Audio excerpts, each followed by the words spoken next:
ਇਹ ਜਿਹੜੀ ਚੱਲ ਮੇਰਾ ਪੁੱਤ ਫੌਰ ਆ ਰਹੀ ਯਕਮ ਅਗਸਤ ਨੂੰ, ਇਹ ਤਿੰਨੇ ਫਿਲਮਾਂ ਤੋਂ ਮੇਰਾ ਖਿਆਲ ਹੈ ਕਿ ਬਹੁਤ ਅੱਛੀ। ਅਸੀਂ ਕੰਮ ਕਰਨ ਤੋਂ ਬਾਅਦ ਸੋਚਦੇ ਹਾਂ ਕਿ ਯਾਰ ਇਹ ਕੀ ਬਣ ਗਿਆ। ਇਹ ਇੱਕ ਸਟੋਰੀ ਜੁੜੀ ਹੈ ਜਿਹੜੇ ਵਿੱਚ ਪਹਿਲੇ 1 'ਚ 2 'ਚ 3 'ਚ ਹੁਣ ਫੌਰ ਆ ਰਹੀ ਯਕਮ ਅਗਸਤ ਨੂੰ, ਤੇ ਇੱਕ ਸਟੋਰੀ ਜੁੜੀ ਹੈ, ਇੱਕ ਫੈਮਿਲੀ ਦੇ ਨਾਲ ਰਿਸ਼ਤੇ ਜੁੜੇ ਨੇ। ਓਵਰਸੀਜ਼ ਮੇਰਾ ਖਿਆਲ ਹੈ ਕੋਈ ਘਰ ਹੀ ਐਸਾ ਜਿਹਦੇ 'ਚ ਇੱਕ ਦੋ ਬੇਟਾ ਜਿਹੜਾ ਬਾਹਰ ਨਹੀਂ, ਤੇ ਜਿਹੜੇ ਬਾਹਰ ਨੂੰ ਉਹਨਾਂ ਨੂੰ ਪਤਾ ਕਿ ਯਾਰ ਇਹ ਚੀਜ਼ ਕੀ ਹੈ। ਕਿ ਫਿਲਮ ਵੇਖਦਿਆਂ ਬੰਦਾ ਖੁਦ ਉਹਦੇ ਵਿੱਚ ਵੜ ਜਾਂਦਾ ਕਿ ਯਾਰ ਮੇਰੀ ਸਟੋਰੀ ਚੱਲਣ ਡਈ। ਉਹਦੇ ਵਿੱਚ ਤੁਸੀਂ ਵੇਖੋਗੇ ਨਾ ਜੀ, ਫਿਲਮ ਦੇ ਵਿੱਚ ਐਸੀਆਂ ਚੀਜ਼ਾਂ ਨੇ, ਕੁਝ ਮੁਸੀਬਤਾਂ, ਕੁਝ ਪਰੇਸ਼ਾਨੀ, ਕੋਈ ਮੇਰੇ ਪਰੇਸ਼ਾਨੀ ਪਿੱਛੇ, ਕੋਈ ਦੂਜੇ ਦੇ ਪਰੇਸ਼ਾਨੀ, ਕੋਈ ਬਿੱਲੇ ਦੇ, ਕੋਈ ਜਿੰਦਰ ਦੇ। ਇਸੇ ਤਰ੍ਹਾਂ ਹੀ ਵਹਾਇਆ ਕਿ ਯਾਰ ਕੁਝ ਪਰੇਸ਼ਾਨੀਆਂ, ਕੋਈ ਖੁਸ਼ੀਆਂ, ਕੋਈ ਆਪਸ ਵਿੱਚ ਹੱਸਦੇ ਖੇਡਦੇ। ਫਿਰ ਉੱਥੇ ਉਹਦੇ ਫਿਲਮ ਦੇ ਵਿੱਚ ਮਰਡਰ ਹੋ ਜਾਂਦਾ। ਸਾਰੀ ਸਟੋਰੀ ਮੈਂ ਤੁਹਾਨੂੰ ਨਹੀਂ ਦੱਸਾਂਗਾ ਕਿ ਓਵਰਸੀਜ਼ ਜਿੱਥੇ ਫਿਲਮ ਲੱਗ ਰਹੀ, ਸਭ ਨੂੰ ਕਹਾਂਗਾ ਕਿ ਜ਼ਰੂਰ ਆਪਣੀਆਂ ਟਿਕਟਾਂ ਬੁੱਕ ਕਰਾ ਲਓ। ਟਾਈਮ ਨਾਲ ਕੱਢਣਾ, ਤੁਸੀਂ ਫਿਲਮ ਵੇਖਣ ਜ਼ਰੂਰ ਜਾਣਾ। ਨਾ ਗਏ ਤਾਂ ਫਿਰ ਨਾ ਕਹਿਣਾ ਬੂਟਾ ਗਾਲਾਂ ਕੱਢਦਾ। ਉਹਨਾਂ ਨੇ ਲਿਖਿਆ ਹੁੰਦਾ, ਉਹਨਾਂ ਨੇ ਦੱਸਿਆ ਹੁੰਦਾ ਕਿ ਯਾਰ ਇਹ ਕਰੋ, ਇਹ ਬੋਲਣਾ, ਇਹ ਕਰੋ, ਇਹ ਬੋਲਣਾ। ਵਿੱਚ ਕੋਈ ਗੱਲ ਆ ਜਾਏ ਤਾਂ ਅਸੀਂ ਉਹਨਾਂ ਨਾਲ ਸ਼ੇਅਰ ਕਰਕੇ ਕਿ ਯਾਰ ਇਹ ਗੱਲ ਅੱਛੀ ਹੈ, ਅਗਰ ਨਾ ਅੱਛੀ ਲੱਗੇ ਤਾਂ ਉਹ ਸਾਨੂੰ ਆਪਣੇ ਕੋਲੋਂ ਦੇ ਦਿੰਦੇ ਨੇ। ਤੇ ਜੇ ਅਸੀਂ ਕਹੀਏ ਕਿ ਯਾਰ ਅਸੀਂ ਉਹਨਾਂ ਨੂੰ ਕਰਕੇ ਦਿੰਦੇ ਜਾਂ ਅਸੀਂ ਸਾਰਾ ਕੁਝ ਕਰਨੇ, ਤੇ ਇਹ ਗੱਲ ਝੂਠ। ਬਹੁਤ ਅੱਛੇ ਇਨਸਾਨ ਨੇ, ਬਹੁਤ ਅੱਛੇ ਭਰਾਵਾਂ ਵਾਂਗ। ਅਸੀਂ ਤਾਂ ਜਦੋਂ ਵੀ ਗਏ ਹਾਂ ਇੱਕ ਦੂਜੇ ਨਾਲ ਇਸ ਤਰ੍ਹਾਂ ਹੀ ਹੈ ਕਿ ਯਾਰ ਜਿਵੇਂ ਵੱਡੇ ਭਰਾਵਾਂ ਦੀ ਇੱਜ਼ਤ ਕਰਦੇ ਉਹ ਇਸ ਤਰ੍ਹਾਂ ਇੱਜ਼ਤ ਕਰਦੇ। ਹੈ ਵੀ ਪਿਆਰੇ ਨੇ, ਹੈ ਵੀ ਛੋਟੇ ਨੇ, ਤੋਂ ਲਾਡ ਪਿਆਰ ਮੁਹੱਬਤ ਉਹ ਇਸ ਤਰ੍ਹਾਂ ਇੱਕ ਫੈਮਿਲੀ ਤਲਕ ਬਣ ਜਾਂਦੇ ਨੇ ਬੰਦੇ ਦੇ। ਹੁਣ ਫਿਲਮ ਦਾ ਥੋੜ੍ਹਾ ਜਿਹਾ ਰੱਫੜ ਪਿਆ ਕਿ ਨਹੀਂ ਲੱਗ ਰਹੀ, ਸਾਨੂੰ ਬੜੀ ਤਕਲੀਫ ਸੀ। ਮੈਨੂੰ ਬਹੁਤ ਤਕਲੀਫ ਸੀ ਕਿ ਯਾਰ ਉਹਨਾਂ ਦਾ ਪੈਸਾ ਲੱਗਾ, ਕਿ ਜੋ ਦਿਖਾਣਾ ਚਾਹ ਰਹੇ ਨੇ ਆਵਾਮ ਨੂੰ, ਪਬਲਿਕ ਨੂੰ, ਘਰਾਂ ਦੇ ਵਿੱਚ, ਉਹ ਲੋਕਾਂ ਨੂੰ ਵੇਖਣਾ ਚਾਹੀਦਾ। ਸੀਮੀ ਚਾਹਲ ਬਹੁਤ ਅੱਛੀ ਐਕਟਰ, ਬਹੁਤ ਵਧੀਆ ਐਕਟਰ ਹੈ। ਉਹਨਾਂ ਨੇ ਪੰਜਾਬੀ ਇੰਡਸਟਰੀ ਦੇ ਵਿੱਚ ਆਪਣੀ ਜਗ੍ਹਾ ਜਿਵੇਂ ਬਣਾਈ ਹੈ। ਤੁਸੀਂ ਜਾਓਗੇ ਸਭ ਤੋਂ ਪਹਿਲੇ ਉਹ ਤੁਹਾਡੇ ਨਾਲ ਫ੍ਰੀ ਹੋਣ ਦੀ ਕੋਸ਼ਿਸ਼ ਕਰਨਗੇ। ਯਾਰ ਇਹ ਫ੍ਰੀ ਹੋਏਗਾ ਤਾਂ ਅਸੀਂ ਕੰਮ ਸਾਡੇ ਨਾਲ ਕਰੇਗਾ। ਇੱਕ ਨਵੇਂ ਬੰਦੇ ਨੂੰ ਆਪਣੇ ਨਾਲ ਜੋੜਨਾ ਜਿਹੜਾ ਨਾ ਜੀ ਉਹਨਾਂ ਨੂੰ ਆਉਂਦਾ। ਯਕਮ ਅਗਸਤ ਨੂੰ ਫਿਲਮ ਲੱਗ ਰਹੀ ਹੈ, ਇਹ ਲੱਗ ਲੈਂਦਾ ਤੁਸੀਂ ਹੋਰ ਪਾਸੇ ਟੁਰ ਪਏ, ਫਿਰ ਕਹਿੰਦੇ ਬੂਟਾ ਗਾਲਾਂ ਕੱਢਦਾ।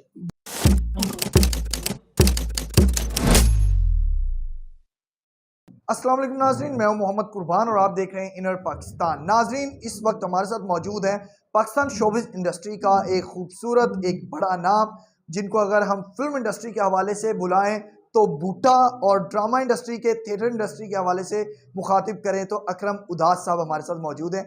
उनसे गुफ्तगू करेंगे और जानेंगे यकम अगस्त को इंटरनेशनली रिलीज होने वाली उनकी फिल्म चल मेरा पुत 4 के हवाले से। अस्सलाम वालेकुम सर। वालेकुम सलाम जी। सर बहुत बहुत शुक्रिया, आपने टाइम दिया। नहीं, वेलकम जी, वेलकम। आपकी मेहरबानी, आपने टाइम निकाला। नहीं सर, आपकी मोहब्बत है।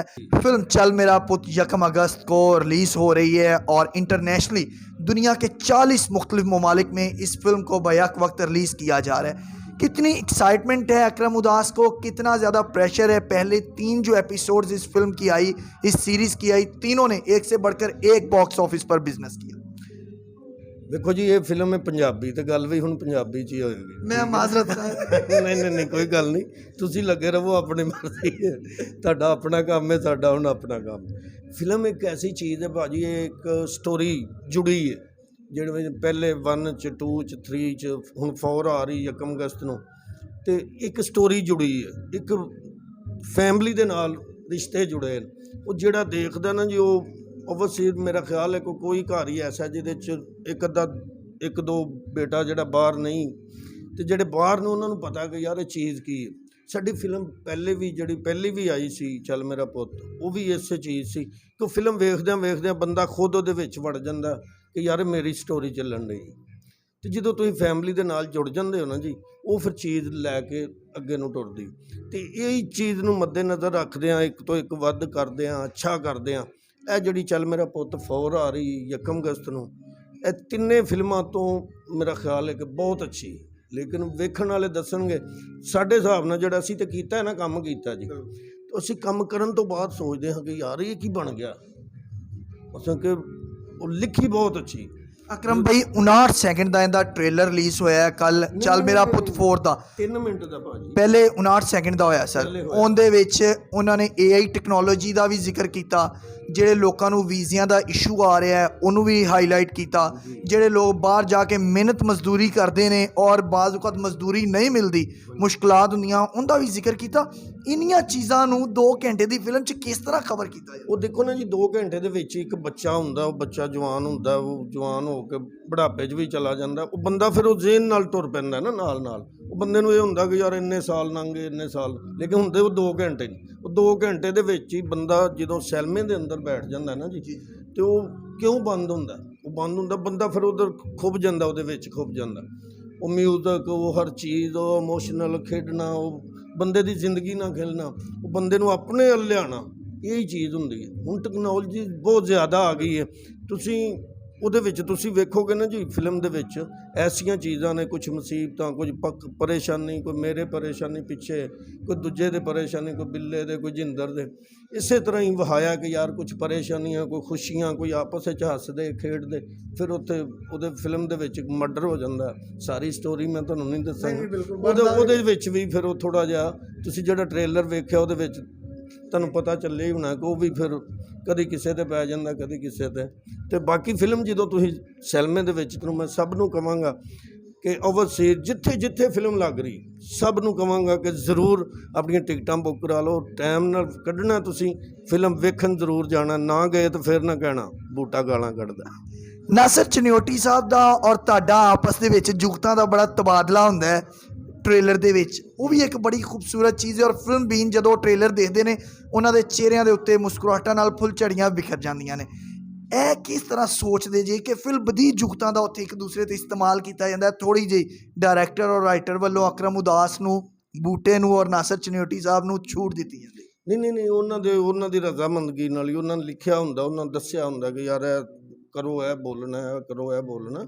ਵਿੱਚ ਕੋਈ ਗੱਲ ਆ ਜਾਏ ਤਾਂ ਅਸੀਂ ਉਹਨਾਂ ਨਾਲ ਸ਼ੇਅਰ ਕਰਕੇ ਕਿ ਯਾਰ ਇਹ ਗੱਲ ਅੱਛੀ ਹੈ, ਅਗਰ ਨਾ ਅੱਛੀ ਲੱਗੇ ਤਾਂ ਉਹ ਸਾਨੂੰ ਆਪਣੇ ਕੋਲੋਂ ਦੇ ਦਿੰਦੇ ਨੇ। ਮਤਲਬ ਸਾਰੇ ਬੈਠੇ ਹੁੰਦੇ ਆ ਤਾਂ ਇੱਕ ਦੂਜੇ ਨੂੰ ਦੱਸਦੇ ਨੇ। ਉਹ ਬਹੁਤ ਅੱਛੇ ਰਾਈਟਰ ਨੇ, ਰਕੇਸ਼ ਦਮਨ ਸਾਹਿਬ ਜਿਹੜੇ ਨੇ, ਉਹ ਬਹੁਤ ਅੱਛੇ ਰਾਈਟਰ ਨੇ। ਉਹਨਾਂ ਨੇ ਮਤਲਬ ਕਿ ਦੱਸਦੇ ਨੇ, ਸੈੱਟ ਦੇ ਉੱਤੇ ਦੱਸਦੇ ਨੇ ਕਿ ਯਾਰ ਇਹ ਰਕੇਸ਼ ਭਾਈ ਕਹਿੰਦੇ ਨੇ ਕਿ ਯਾਰ ਇਹ ਗੱਲ ਕਰ ਲਓ, ਇਹ ਕਰ ਲਓ, ਇਹ ਕਰ ਲਓ।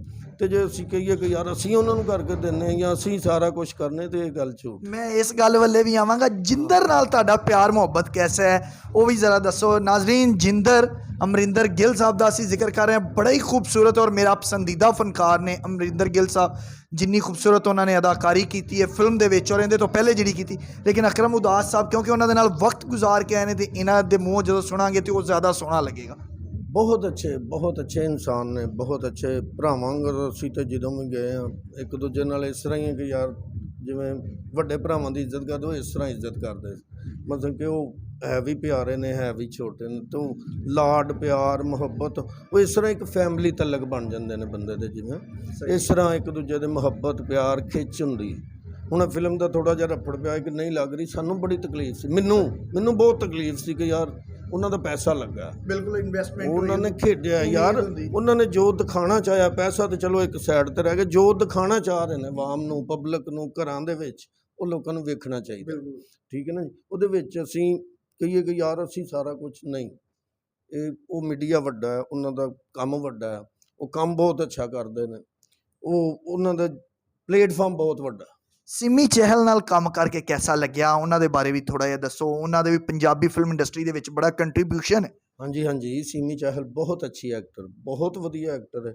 ਉਹਨਾਂ ਨੇ ਪੰਜਾਬੀ ਇੰਡਸਟਰੀ ਦੇ ਵਿੱਚ ਆਪਣੀ ਜਗ੍ਹਾ ਜਿਵੇਂ ਬਣਾਈ ਹੈ, ਰੱਬ ਇੱਜ਼ਤ ਰੱਬ ਦੇਣ ਵਾਲਾ ਸੈੱਟ ਤੇ ਕਿਹੋ ਜਿਹਾ ਮਾਹੌਲ ਹੁੰਦਾ ਸੀ ਫਿਲਮ ਚੱਲ ਮੇਰਾ ਪੁੱਤ 4 ਦੇ? ਉਹਦੇ ਵਿੱਚ ਬਹੁਤ ਵਧੀਆ ਲੱਗਣ ਲੱਗ ਪਿਆ ਸੀ। ਉਹਦੇ ਵਿੱਚ ਜਦੋਂ ਗੱਲ ਕਰਦੀ ਸੀ ਬੱਚਿਆਂ ਵਾਂਗ, ਇਸ ਤਰ੍ਹਾਂ ਲੱਗਦਾ ਸੀ ਕਿ ਯਾਰ ਜਿਵੇਂ ਕੋਈ ਬੱਚਾ ਫਿਰਨ ਡਿਆ, ਅਤੇ ਇੱਦਾਂ ਲੱਗਦਾ ਸੀ ਸਾਨੂੰ ਕਿ ਯਾਰ ਉਹਨਾਂ ਨੇ ਫਿਰ ਹੱਸਣਾ, ਇੱਕ ਦੂਜੇ ਨਾਲ ਹਾਸਾ ਮਜ਼ਾਕ ਕਿ ਆ ਭਾਜੀ ਇਹ ਗੱਲ ਤੁਸੀਂ ਬਹੁਤ ਵਧੀਆ ਕੀਤੀ। ਉਹਨਾਂ ਕਦੀ ਕਿਸੇ ਨੂੰ, ਕਦੀ ਕਿਸੇ ਨੂੰ, ਅਤੇ ਇਸ ਤਰ੍ਹਾਂ ਕਰਦਿਆਂ ਫਿਲਮ ਪਤਾ ਹੀ ਨਹੀਂ ਚੱਲਦਾ ਕਿ ਅਮਰਿੰਦਰ ਗਿੱਲ ਸਾਹਿਬ ਵੀ ਤੁਹਾਡੇ ਨਾਲ ਜਿਹੜੇ ਉਹ ਛੇੜਖਾਨੀਆਂ ਕਰਦੇ ਸੀ ਸੈੱਟ ਤੇ ਆ ਕੇ, ਤੰਗ ਕਰਨਾ, ਜਾਂ ਜਿਸ ਤਰ੍ਹਾਂ ਉਹ ਮਾਸੂਮੀਅਤ ਦੇ ਨਾਲ ਗੱਲ ਕਰ ਜਾਂਦੇ ਨੇ ਫਿਲਮ ਦੀ, ਤੇ ਉਹ ਸਾਰਾ ਮਾਹੌਲ ਹੁੰਦਾ ਸੀ? ਹਾਂ, ਕਿਉਂ ਨਹੀਂ, ਉਹ ਪਹਿਲੇ ਮਾਹੌਲ ਬਣਦਾ, ਉਹਨਾਂ ਨੂੰ ਪਤਾ ਹੈ ਕਿ ਯਾਰ ਕੰਮ ਕਿਵੇਂ ਲੈਣਾ। ਉਹ ਤੁਸੀਂ ਜਾਓਗੇ ਸਭ ਤੋਂ ਪਹਿਲੇ ਉਹ ਤੁਹਾਡੇ ਨਾਲ ਫ੍ਰੀ ਹੋਣ ਦੀ ਕੋਸ਼ਿਸ਼ ਕਰਨਗੇ, ਯਾਰ ਇਹ ਫ੍ਰੀ ਹੋਏਗਾ ਤਾਂ ਅਸੀਂ ਕੰਮ ਸਾਡੇ ਨਾਲ ਕਰੇਗਾ। ਉਹ ਇੱਕ ਨਵੇਂ ਬੰਦੇ ਨੂੰ ਆਪਣੇ ਨਾਲ ਜੋੜਨਾ ਜਿਹੜਾ ਨਾ ਜੀ ਉਹਨਾਂ ਨੂੰ ਆਉਂਦਾ ਕਿ ਯਾਰ ਇੱਕ ਬੰਦਾ ਨਵਾਂ ਗਿਆ ਤਾਂ ਉਹਨੂੰ ਨਾਲ ਕਿਵੇਂ ਜੋੜਨਾ, ਉਹ ਕਿਵੇਂ ਖੁੱਲ੍ਹੇਗਾ, ਕਿਵੇਂ ਟੁਰੇਗਾ ਨਾਲ।